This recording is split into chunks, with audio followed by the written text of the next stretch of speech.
やめてよ。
Sonic Eraser is a puzzle game spin-off released in 1991 in Japan exclusively for the Sega Game Library, or Sega Game Toshokan in Japanese, which was an online service for the Mega Drive that allowed people to download games. Sonic Eraser is quite the oddity in the series. From the very moment you turn the game on, you're presented with a book that opens. You might think this is some lost game in the storybook series, but no, it just opens with a book for some reason, which explains the rules and game modes. The version I'm playing here is a fan translation by Roblaws and D. Let's start off with the standard versus computer mode. What the? 2 Sonics? And, oh my word, what is that? It sounds like someone getting hit with a frying pan. What were they thinking? Yeah, the music is horrific. An infamous piece of music among the fan community even. We'll touch on why this might have come to be later. For now, let's just do the gameplay. As you can see, this is a falling block puzzle game. A very simple one. You only need to match 2 colors, not 3 to make them disappear and move the pile lower. You can shuffle and rotate the blocks as per usual in the different positions, and set up chains strategically if you got the skill. I'm not too good at these, but sometimes it just happens on its own. And it happened enough that I can tell you that, if you can get a combo of 3 or more, Sonic will attack the other Sonic, with either a punch or a spin dash, making them lose control of their pieces for a bit. Of course, when either side's pieces reach the top of the screen, they lose and the game ends. Now I'm sure you're wondering why there is 2 Sonics. Why not Robotnik? Well, no one knows for sure. Maybe he was just too big to fit in like Ridley and Smash. Oh, right. But with its vague 1991 release, which is only an assumption because of the copyright date on the title screen, it's entirely possible this came out before Sonic 1. I've even seen it stated as if it's a known fact on occasion. It could have come out in 1990 even. And that's a bit wild to think about. I'm not bringing this up as if Robotnik wasn't designed yet. Obviously he was. But if this was meant as a promotion, I guess they didn't think he'd fit? Returning to the game itself, there is a few other modes to cover. By the way, you have to pick the 1-player and 2-player option on the menu to access these. First is round mode, where you need to clear some junk pieces represented by a swirl, by connecting them together via removing other blocks. It features 40 stages and is the best single-player experience on offer. If you mess up, you can push A and C together to reset the stage. Next is Doubt, which plays like the normal mode but has some blocks randomly turn into whites, which you need to work around. Not good in my opinion. It adds too large a random element and tends to just be annoying. Next is Block mode, and this one your pieces stay together in their formation, and won't shift down until you make a match. After you do, the pieces break apart and fall as normal. You can form some interesting combos here. The most unique mode, and finally is normal mode, which functions as this game's endless mode. You play forever, racking up a score till the screen fills up and ends. The music track used in these alternative modes are different, by the way. Nothing great, but not painful or annoying.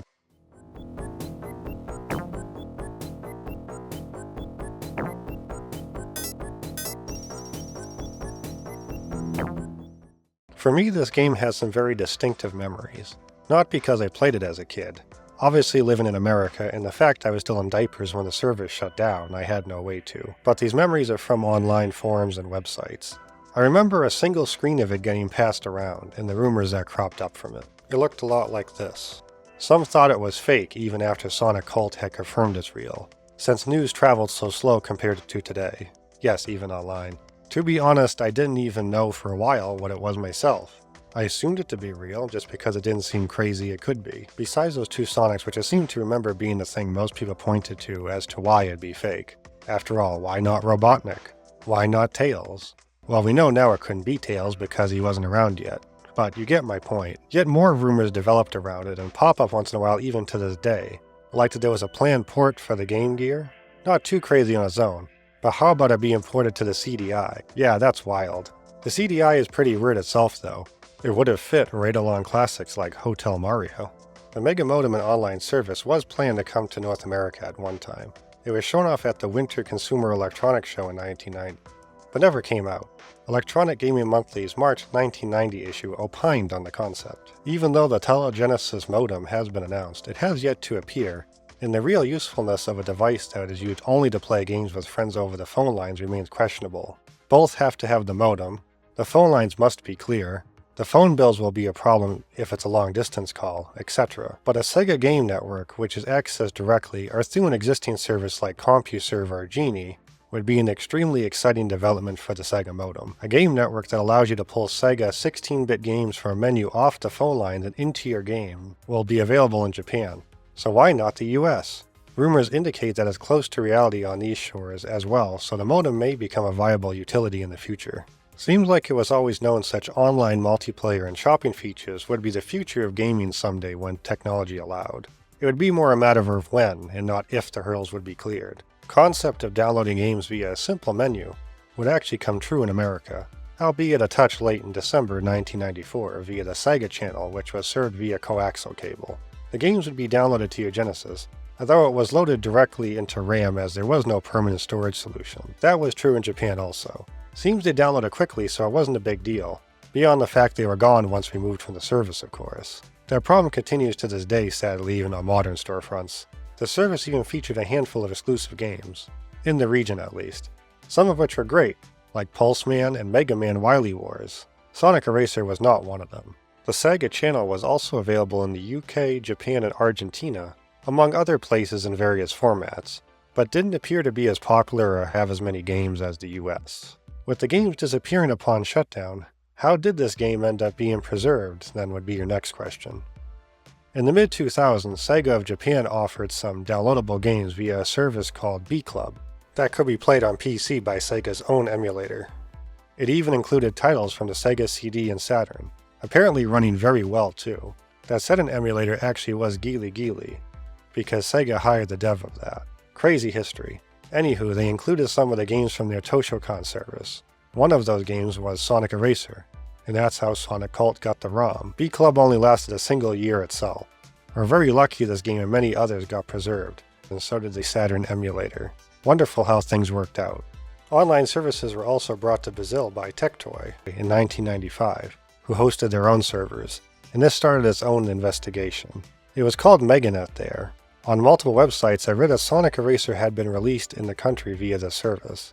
It would be logical to assume so at a glance. Tectoy has been with Sega since basically day one. I took it at face value for a bit. Not finding any screens of it in Portuguese would be natural since the ROMs couldn't be saved on the console. Yet, it bothered me with how inconsistent this info was, and without naming names, I'll just say the places I trust more didn't list the Brazilian publication. So I contacted someone from the country I know, and he proceeded to ask around. After finding someone who used the service firsthand, the question was answered. It was not on there.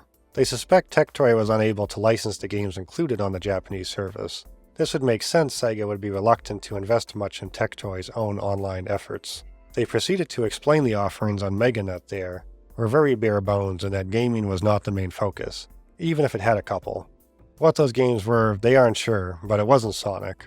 Tectoy focused more on general services like email or banking, so case closed. Sonic Eraser was a Japanese exclusive. In Japan, online services ended in early 1992. It's unknown when the service ended in Brazil, but knowing Tectoy, I'd wager it lasted longer than one would expect. Surprisingly, what survived the longest was America's Sega Channel. It lasted all the way from 1994 to 1998. Well after the Saturn came out, and 98 was the last official releases for the console. Sega stopped producing the Genesis in 97, so their online offering lasted even after the console itself was gone. Think about it. That's only a year before the Dreamcast launched. After reading about how it functions, it's my guess it lasted longer due to the hosting services being provided not by Sega themselves, but by TCI and Time Warner. This meant Sega had no upkeep with the services. To these other companies already providing such services, it was just a minor thing. though they did need to clean their signal of noise, which was a requirement anyway as the internet came to be standard across the country. Maybe we can even thank Sega for pushing us along. It just appeared to be more generally successful too. It's easy to find people singing its praises and talking about memories online. I never had it, but wish I did after reading these now. This is normally where I'd read some reviews for the game, but I couldn't find any, even in Japanese magazines from the period. If it was covered actually, that would have helped us get a more solid time period for its release. So you'll have to settle just for my review and a few others who covered it in modern day. So the last question at hand is, what the hell was with that terrible versus mode music? Well, it seems to have been Masaru Setsumalu's, aka Bossa Nova Oz's, first time making music for a game at least. This next bit is just an assumption from me, because practically nothing is known about the game's development anyway. But it's possible he wasn't confident in working with the hardware yet, or maybe was just rushed at the last minute. The main problem with it is mostly the instrumentation. Lopes did a remix of the song you can find on YouTube or his Twitter that's actually quite good. Also another I found during recording by Average Burgerboy that's sick too. Links to both will be in the description. And I ain't here to rip on the man. He went on to compose the Sonic World music song for Jam, which is one of the finest songs in the series.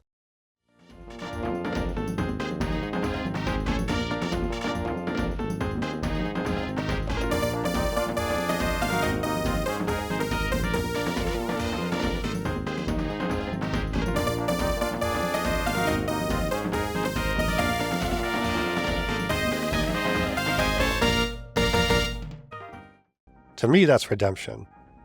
I'm listening to it now while writing this. It's gone on to be the de facto theme of Classic Sonic now, being featured in Pocket Adventure, Sonic Classic Collection, and most recently being remixed as Sonic Origins title theme. He's also done sound effects for tons of games in the series, and handled arrangements for others like Sonic Adventure, Virtua Fighter, and Samba de Amigo. The dude clearly knows what he's doing. The only other person much is known about who worked on this is its producer, Takao Miyoshi, aka Takao. He spent a long time working at Sega doing various jobs on various games, and most notably was producer for the Phantasy Star series once it entered the 3D era. And where can you play Sonic Eraser today? Well, unsurprisingly nowhere. It was going to be included in Gem's collection as proven by some assets and references being left in the game's files. That didn't happen, so you'll have to use other means if you wish to play it. But I hate to leave you all with nothing though. I searched for ROM hacks and fan games based on it but got nothing. However, there was one interesting mod for Sonic Mania I managed to find by Tabloid Footprints, simply titled Sonic Eraser, that replaces Chemical Plant's Puyo Puyo boss with eraser shapes, and Robotnik with another Sonic. It's quite cool. You can of course find it in the description below. Now then, where to rank it? This one actually made me think hard about what the ranks mean on my tier list. What does it mean to be an E or an S? After discussing it with a few people, I believe I figured it out. An S rank for me means to be among the greatest games of all time, even beyond this franchise. An E means to be broken and unplayable. That means S and E are effectively specialized tiers. Sonic Eraser is certainly not a broken or unplayable game, so I'll place it in D. Eraser's worst offense is just being boring and having a terrible music track. That really just makes it a below-average puzzle game. Fitting of the D tier. The history surrounding it is certainly curious, as is the game itself. It's weird, but even if you're a Sonic fan, a glance at YouTube for gameplay is enough really. And if you're a fan of puzzle games, certainly not worth your time. Many other games do this stuff far better. If you're playing any of the actual single-player modes, you don't even have Sonic doing his animations, which is the only draw to the game as a curiosity. If you really want to stay in the Toshokan flavor, you've got columns in all the Pyramid Magic games, the latter of which got upgraded for the Sega CD in the Game no Kanmei Volume 1 collection, and the former got released on cartridge in all regions.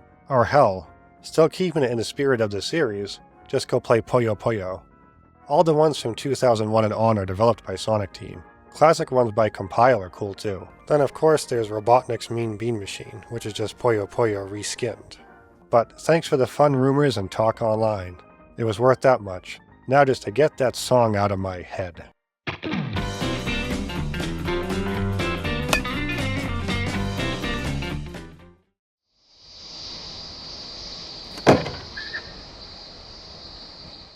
Hey there, thanks for watching. If you enjoyed this video, please consider leaving a like, subscribing for more, dropping a comment, and maybe even ringing that bell. It really means a lot. And wow! I'm shocked by how the iRobot video took off. Thank you so much for all the loving comments, and welcome to the channel. I gotta say, that wasn't the one I expected to take off like that. As multiple of you requested, the next pinball video will be next in line, and I'm really looking forward to that one. And as before, I owe my Patreon a shout out. Thank you, Shotaholic, the true dude. The Sonic Eraser vid was a bit difficult to edit. There just isn't a lot of interesting gameplay to show off. I hope it turned out well enough and the Sega Channel info was really interesting to explore. Anyways, I'm off. I'll see you all in the next round of pinball. Take care.